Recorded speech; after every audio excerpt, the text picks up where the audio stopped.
तो चलिए फ्रेंड, आज भी मैं एक बहुत यूनिक टॉपिक के साथ आया हूं जिसमें हम लोग डिस्कस करने वाले हैं why entropy increases during transfer of heat in boiler. यानी कि जब हम लोग बॉयलर में हीट का ट्रांसफर करवाते हैं तो उस समय एंट्रोपी क्यों इंक्रीज हो जाता है।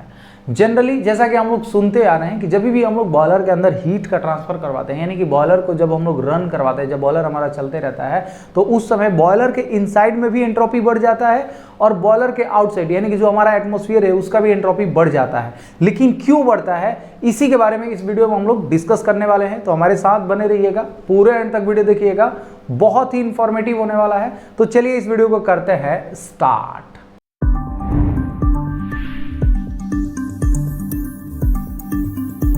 तो चलिए फ्रेंड, अभी हम लोग समझ लेते हैं कि बॉयलर में हीट ट्रांसफर के दौरान बॉयलर के इनसाइड में या बॉयलर के आउटसाइड में एंट्रोपी क्यों इंक्रीज हो जाता है।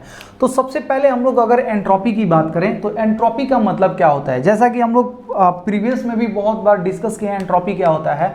तो एंट्रोपी जो है वो मॉलिक्यूल्स का मूवमेंट को बोलते हैं या मॉलिक्यूल्स का रैंडमनेस को बोलते हैं। जैसे कि मान लीजिए कि कोई हमारा एक सिस्टम है जिसके अंदर बहुत सारे मॉलिक्यूल जो है वो मौजूद हैं, इसके अंदर बहुत सारे मॉलिक्यूल जो है वो मौजूद हैं। और एक चीज़ हम लोग ये भी जानते हैं कि जब हम लोग किसी मॉलिक्यूल्स को या किसी सिस्टम को जब हम लोग गर्म करते हैं, यानी कि जब हम लोग इसको यहाँ पे हीट देंगे, जब हम लोग यहाँ पे किसी मॉलिक्यूल को हीट करते हैं, यानी कि मान लीजिए कि एक कंटेनर है ना, एक कंटेनर के अंदर हम लोग वाटर, ये क्या है हमारा वाटर फिल किए हैं। तो जब हम लोग वाटर को गर्म करेंगे तो वाटर क्या होगा, अपना जो हीट है वो ट्रांसफ़र करेगा। पहले नीचे यहाँ पे सरफेस से हीट लेगा और ये धीरे धीरे बुलबुला के फॉर्म में ऊपर जाएगा और फिर ऊपर वाला जो पानी है वो नीचे आएगा, जो कि हम लोग प्रीवियस वीडियो में देखें कि नेचुरल कन्वेक्शन जो होता है इसी फिनोमिनन से होता है कि जब हमारा पानी को गर्म करते हैं तो पानी का डेंसिटी कम होगा, जिसकी वजह से ऊपर चला जाएगा। ऊपर वाला ठंडा है तो उसका डेंसिटी ज़्यादा होगा तो वो नीचे आएगा। इस तरह से हीट का ट्रांसफ़र होता है। यानी कि जब हम लोग पानी को हीट दिए तो उसका जो मॉलिक्यूल है वो मूव करना स्टार्ट होता है, यानी कि मॉलिक्यूल के अंदर कुछ ना कुछ मूवमेंट स्टार्ट होता है। तो जब भी हमारा मॉलिक्यूल का मूवमेंट होता है उसको हम लोग बोलते हैं एंट्रोपी। यानी कि जैसे ही हमारा मॉलिक्यूल ऊपर की तरफ जाने लगा, यानी कि उसका एंट्रोपी धीरे धीरे क्या हो रहा है, इंक्रीज हो रहा है। यानी कि मॉलिक्यूल एक जगह स्टेबल नहीं है। सिमिलरली हमारा जो बॉयलर है उसमें क्या रहता है, हमारा बॉयलर में बहुत सारे ऐसे ट्यूब लगा रहते हैं और इस ट्यूब में हमारा क्या रहता है, सबसे पहले इनिशियली में हम लोग इसमें पानी फिल कर देते हैं, ठीक है। और हमारा नीचे से क्या करते हैं, बॉयलर में हम लोग फ्यूल का बर्न कराते हैं, जिससे हमारा पानी जो है वो धीरे धीरे किस में कन्वर्ट हो जाता है, तो ये हमारा कन्वर्ट हो जाता है स्टीम में।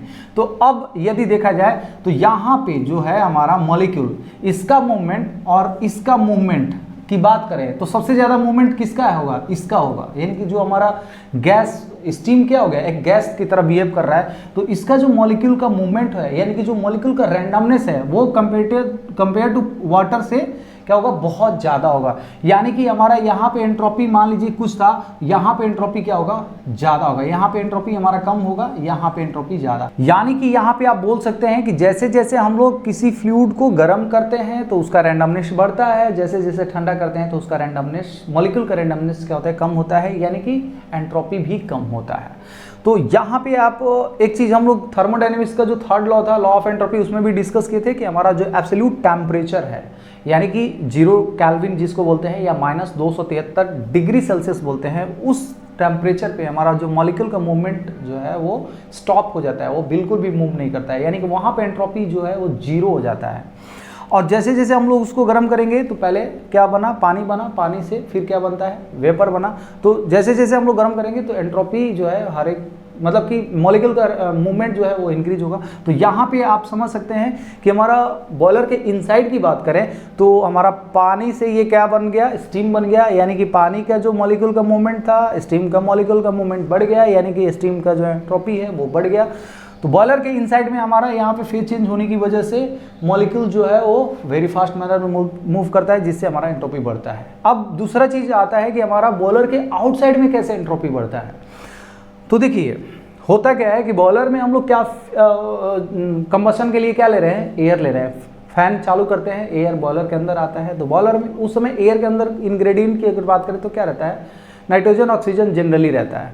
लेकिन जब फ्यूल का कंबशन होता है तो बहुत सारे गैस जो है वो निकलता है और उसका टेम्परेचर भी बढ़ता है। जो हमारा फ्लू गैस निकलता है उसका टेम्परेचर आप देखेंगे तो एयर के टेम्परेचर से कई गुना ज़्यादा रहता है। एयर का टेम्परेचर एटमॉस्फेयर में मान लीजिए 30 डिग्री सेल्सियस है, लेकिन जो बाहर निकलेगा तो लगभग 130 डिग्री सेल्सियस के करीब में रहता है, यानी कि फ्लू गैस आउटलेट टेम्परेचर आपका 130। तो यहाँ पे हमारा टेम्परेचर भी क्या हो रहा है, इंक्रीज हो रहा है।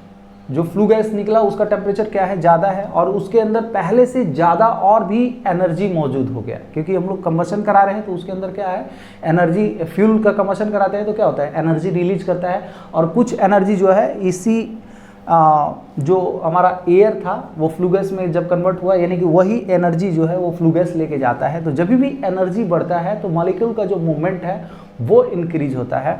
तो जो इस एयर का अगर बात करें, एयर में जो मॉलिक्यूल का मूवमेंट होगा और जो हमारा फ्लू गैस है उसका मॉलिक्यूल का जो मूवमेंट होगा वो इसमें ज़्यादा होता है। तो जब ये चिमनी से जब बाहर निकलता है तो एयर के कंपेरेटिवली इसका एनर्जी इसके पास ज़्यादा रहता है। तो ये जो एयर को क्या करता है, पूरा डिसऑर्डर्ड कर देता है, मतलब कि बाहर जाएगा तो पूरा डिसऑर्डर्ड कर देता है, जिसकी वजह से हम लोग बोलते हैं कि जब बाहर ये फ्लू गैस निकलता है तो उसका एंट्रोपी ज़्यादा होता है ना, कंपेयर टू एयर।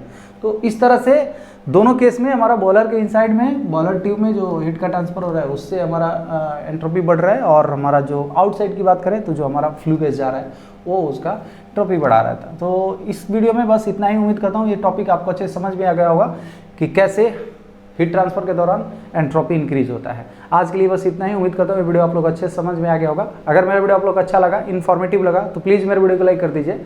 अगर मेरे चैनल पर अपन डिस्कशन में नए हैं तो प्लीज़ मेरे चैनल को सब्सक्राइब कर दीजिए। तो चलिए friends, thank you so much.